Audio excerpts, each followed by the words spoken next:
المكتب التعاوني للدعوة والإرشاد وتوعية الجاليات بالدمام، مسيرة عمل وأمل।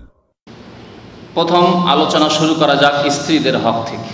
স্ত্রীদের প্রথম হক, যখন একজনকে আপনি নিজের স্ত্রী বানিয়ে নিজের ঘরে নিয়ে আসবেন, তখন যেই প্রথম হকটি আপনার উপর ফরজ হচ্ছে সেটি হচ্ছে মাহারের হক, যাকে আমরা মোহরানা বলে থাকি। হচ্ছে প্রথম হক, মোহর দিতে হবে।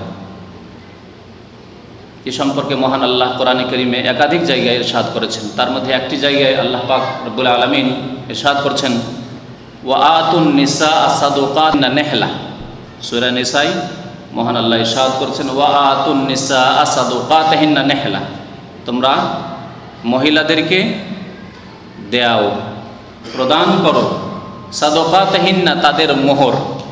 নেহলা এটি হচ্ছে আল্লাহ রাব্বুল আলামিনের পক্ষ থেকে দান স্বরূপ। মহান আল্লাহ মহিলাদেরকে দান করেছেন স্বামীর পক্ষ থেকে। আল্লাহ রাব্বুল আলামিন এই হক তাদের জন্য নির্ধারণ করেছেন যে তুমি বিয়ে করে নিয়ে আসবে, তোমাকে মোহরানা দিয়ে নিয়ে আসতে হবে। সাদকাতিনা নেহলা, এই হকটি হচ্ছে স্ত্রীর, যে স্ত্রী হয়ে আসবে তার হক, অন্য কারো হক নয়। স্ত্রীর বাবার হক নয়, স্ত্রীর মায়ের হক নয়, এটি স্ত্রীর আত্মীয় স্বজনদের হক নয়। আর এতে স্বামীরও কোনো দাবি দাবা নেই। স্বামী ফিরিয়ে নিতে পারে, অথবা মাফ নিয়ে নেবে, ক্ষমা নিয়ে নেবে, বাকি রেখে দেবে, আর বাকির নাম দিয়ে ফাঁকি দেবে না। মহান আল্লাহ ইরশাদ করছেন যে এটি আল্লাহ রাব্বুল আলামিনের পক্ষ থেকে দান স্ত্রীদের জন্য, নেহলা। এই মোহর কেমন হইতে হবে? পয়সার আকারে হতে পারে, অলংকারের আকারে হতে পারে, ধন সম্পদের আকারে হতে পারে, এবং ধন সম্পদ না হয়ে যদি এমন কিছু হয় যা দিয়ে সেই মহিলা উপকৃত হতে পারে, মানফাত, তার ফায়দা হতে পারে, সেটিও মোহর হতে পারে।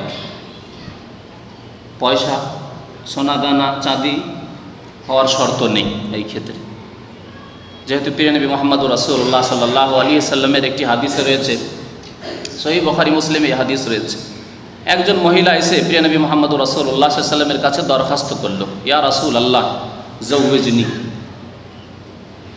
ওয়াহাবতু নাফসি লাকা ইয়া রাসূলুল্লাহ। প্রথম সেই মহিলা দরখাস্ত করল যে হে আল্লাহ রসুল, আমি আপনাকে নিজেকে আপনার জন্য হেবা করে দিলাম, দান করে দিলাম। প্রিয় নবী মুহাম্মদুর রাসূলুল্লাহ সাল্লাল্লাহু আলাইহি সাল্লামের জন্য আল্লাহ এই বিধান দিয়েছিলেন যে কোনো মহিলা যদি স্বেচ্ছায় বলে যে আমি আপনাকে বিবাহ করতে চাই, তাহলে নবী করিম সাল্লাল্লাহু আলাইহি সাল্লাম ইচ্ছা করলে বিয়ে করতে পারেন, ইচ্ছা না হলে ত্যাগ করতে পারেন। একে কোরআনের ভাষায় হেবা বলা হয়েছে। সূরা আহজাবে মহান আল্লাহ ইরশাদ করেছেন, ইন ওয়াহাবাত নাফসাহা লিন-নবী ইন আরাদান নবিয়্যু আন ইয়াস্তানকিহাহা খালিসাতান লাকা মিন দুনিল মুমিনিন। ইন ওয়াহাবাত নাফসাহা লিন-নবী, কেউ যদি নিজেকে হেবা করে, দান করে দেয় নবী করিম সাল্লাল্লাহু আলাইহি সাল্লামকে, লিন-নবী ইন আরাদান নবী আন ইয়াস্তানকিহাহা, যদি নবী ইচ্ছুক হন যে বিয়ে করব, তাহলে ভালো কথা, বিয়ে করবেন। খালিসাতান লাকা, হে নবী তোমার জন্য এই মাসলাটি, এই বিধানটি খাস তোমার জন্য শুধু, মিন দুনিল মুমিন, কোনো মুমিনের জন্য না। কোনো মুসলিম মুমিনকে একজন মহিলা বলবে আমি তোমাকে বিয়ে করতে চাই, আর সে বলবে ঠিক আছে, আর মোহরানা নেই, কিচ্ছু নেই, না, এই বিধান তাদের জন্য নেই। খালিসাতান লাকা মিন দুনিল মুমিন। তো সেই মহিলা এই আয়াতের আলোকে এসে দরখাস্ত করল। নবী করিম সাল্লাল্লাহু আলাইহি সাল্লাম নীরব থাকলেন, ইচ্ছা ছিল না বিয়ের। দীর্ঘক্ষণ যখন হয়ে যাচ্ছে, কোনো জবাব দিচ্ছেন না নবী করিম সাল্লাল্লাহু আলাইহি সাল্লাম, তখন একজন সাহাবী দাঁড়িয়ে বলছেন, ইয়া রাসূলুল্লাহ যাওয়াজনি ইন লাম তাকুন লাকা হাজা, আপনার যদি প্রয়োজন না থাকে তাহলে আমার সাথে বিয়ে দিয়ে দেন, আমি গরিব মানুষ, দরিদ্র মানুষ, স্ত্রী নেই, তো আমার সাথে বিয়ে দিয়ে দেন। নবী করিম সাল্লাল্লাহু আলাইহি সাল্লাম জিজ্ঞেস করলেন, না হাল ইনদাকা মিন শাই, তোমার কাছে আছে কিছু? মোহর দিতে হবে, বিয়ে করবে, মোহর দিতে হবে, কিছু আছে? সে বলছে, ইয়া রাসূলুল্লাহ মা ইনদি ইল্লা ইজারি, আমার কাছে আমার এই লুঙ্গিটি, পরনের লুঙ্গি ছাড়া আর কিচ্ছু নেই, কিচ্ছু নেই আমার কাছে। নবী করিম সাল্লাল্লাহু আলাইহি সাল্লাম বললেন যে তাতে তো হবে না, লুঙ্গি দিয়ে দিবে, কেমন করে হবে? আর এমনিতে তো বিয়ে হবে না, কি করো, এক কাজ করো, ইলতামিস ওয়ালাউ খাতামান মিন হাদিদ, যাও সন্ধান চালাও, তলাশ করো, যদি একটি লোহার আংটিও পাও, লোহার আংটিও যদি কোথাও খুঁজে পাও, যাও তলাশ করে নিয়ে এসো। তলাশ করলো বাড়িতে গিয়ে, এদিক সেদিক কোথাও পেল না, এটি লোহার আংটিও পেল। অথচ লোহার আংটির কোনো কালে কোনো মূল্য ছিল না, কিন্তু কিছু একটা দিতে হবে। এটি হচ্ছে সম্মান প্রদর্শন, শ্রদ্ধা প্রদর্শন। আল্লাহ রাব্বুল আলামিন এই মান ইজ্জত সম্মান দান করেছেন মহিলাদেরকে, যে তুমি তোমার ঘরে নিয়ে আসবে, কিছু দিয়ে আসতে, কিছু দিয়ে নিয়ে আসতে। এই ইঙ্গিত বহন করে, সে মূল্যবান জিনিস হোক আর সামান্য মূল্যের জিনিস হোক না কেন। যখন আংটি খুঁজে পেল না, নবী করিম সাল্লাল্লাহু আলাইহি সাল্লাম বললেন যে তাহলে কি করে বিয়ে করবি? হাল ইনদাকা শাইয়্যুম মিনাল কোরআন, আচ্ছা বলো কিছু কোরআন মুখস্থ আছে? সে সাহেব বলছে, ইয়া রাসূলুল্লাহ, নাম সূরাতা কাযা ওয়া কাযা ওয়া কাযা, অমুক অমুক সূরা আমার মুখস্থ আছে।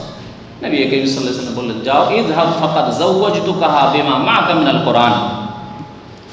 অন্য রিওয়ায়াতে রয়েছে ইযহাব ফাআল্লিমহা, যাও তোমার বিয়ে পড়িয়ে দিলাম এই মহিলার সাথে, তুমি তাকে কোরআন শিখিয়ে দাও। তাহলে কোরআনের তালিমকে এখানে মহরানা বলে নির্ধারিত করা হলো। তাহলে মোহরের জন্য টাকা পয়সা ধন দৌলত হওয়া জরুরি নয়, কিন্তু কিছু একটা হতে হবে যা দিয়ে সে মহিলা উপকৃত হতে পারে। মোহরের কোনো নির্দিষ্ট কমেরও কোনো প্রমাণ নেই, আর বেশি যে পরিমাণ হতে হবে এরকম কোনো নির্দিষ্ট পরিমাণ নির্ধারিত করা হয়নি। যদি কোনো সচ্ছল ব্যক্তি থাকে, আল্লাহ অনেক ধন দৌলত দিয়েছেন, লাখ লাখ টাকা মোহর দেয়, কোনো অসুবিধা নেই। তবে যত কম খরচ হবে তত বেশি বরকত হবে, মনে রাখবেন। যত কম মোহরানা হবে, যত কম খরচ হবে, তত বেশি বরকত হবে। প্রিয় নবী মুহাম্মদ রাসূলুল্লাহ সাল্লাল্লাহু আলাইহি ওয়াসাল্লাম একটি হাদিসে এই মোহর সম্পর্কে বলছেন, ইন্না আ'যামান নিকাহি বারাকাতান আইসারুহু মু'নাতান, সবচাইতে বেশি বরকত রয়েছে ওই বিয়েতে, ওই শাদিতে যেই বিয়েতে খরচ কম। আইসারুহা মু'না, অল্প খরচে বিবাহ শাদী হয়ে যায়, জাঁকজমক কিছু নেই, বিরাট কোনো কষ্টকর ব্যাপার স্যাপার নাই। এমন মোহরানা ধার্য করে দেওয়া হয় যে যার ফলে সেই স্বামী আর ঘুমাবে কি গিয়ে বাসর ঘরে এসে, তাই নিয়ে তার মাথা ব্যথা যে হাই এত টাকা খরচ কী করে মেটাবো। যদি ধার্মিক মানুষ হয় তো চিন্তায় চিন্তিত, আল্লাহ এই খরচ নিয়ে যদি ফেসে যায় আল্লাহর দরবারে, হঠাৎ করে যদি মারা যায়, কালকে আমাদের জবাবদিহি কী করে করব? গুনাহ মাফ হয় না, ঋণের গুনাহ মাফ হয় না, পরেশান। সে ভালোবাসা সম্প্রীতি কি করে বা সৃষ্টি হবে, এই মাথার বোঝা নিয়ে। আর যারা ফাসেক পাপিষ্ট লোক, তারা কত লোকের আত্মসাৎ করছে, স্ত্রীরও মোহরানা আত্মসাৎ করলো আর বাকির নামে ফাঁকি দিল, তাই হচ্ছে আমাদের অন ইসলামিক সমাজ। এই জন্য নবী করিম সাল্লাল্লাহু আলাইহি ওয়াসাল্লাম বলেছেন যে বরকত হবে ওই বিবাহতে যে বিবাহতে খরচ কম। যেহেতু অল্প খরচ করে যখন স্ত্রীকে পাবে, তার জন্য শ্রদ্ধাশীল হবে। উফ, অল্প খরচ করলাম, মাত্র 500 রিয়ালের মধ্যেই আমার সব কিছু হয়ে গেল, 5-10 হাজার টাকার মধ্যে সব কিছু আমার হয়ে গেল। শ্রদ্ধা করবে, সেই স্ত্রীর অন্তরে শ্রদ্ধা থাকবে, তার মাথায় ব্যথা থাকবে না, চিন্তা থাকবে না, দুশ্চিন্তা তার যে এত টাকা পয়সা কী করে আমি ম্যানেজ করবো, এত টাকা আমার মোহরানা ধার্য করে দেওয়া হয়েছে, এই কোনো চিন্তা নেই। খরচ খরচা বেশি হয়নি, ঋণ হয়নি তার। নবী করিম সাল্লাল্লাহু আলাইহি ওয়াসাল্লাম বলছেন এতে রয়েছে বরকত, ইন্না আ'যামান নিকাহি বারাকাতান আইসারুহু মু'না। তবে উলামায়ে কেরাম, ফুকাহায়ে কেরামরা বলেছেন যে সুন্নতি মোহর দেওয়া উত্তম। সুন্নতি মোহর মোটামুটি চাঁদির ক্ষেত্রে 132 ভরির কাছাকাছি, 132 ভরির কাছাকাছি চাঁদির মূল্য। এইরকম যদি কাছাকাছি মোহরানা ধার্য করা হয়, যেমন নবী করিম সাল্লাল্লাহু আলাইহি সাল্লামের অধিকাংশ বিবিদের মোহরানা ছিল 12.5 উকিয়া, ইসনা আশারা উকিয়াতান ওয়া নাশান, যেমন সহিহ বুখারী বা অন্যান্য হাদিস রয়েছে। তো এই জন্য এইরকম পরিমাণ যদি মোহর হয় তাহলে এটি হচ্ছে সুন্নতি মোহর। এ হচ্ছে একটি হক।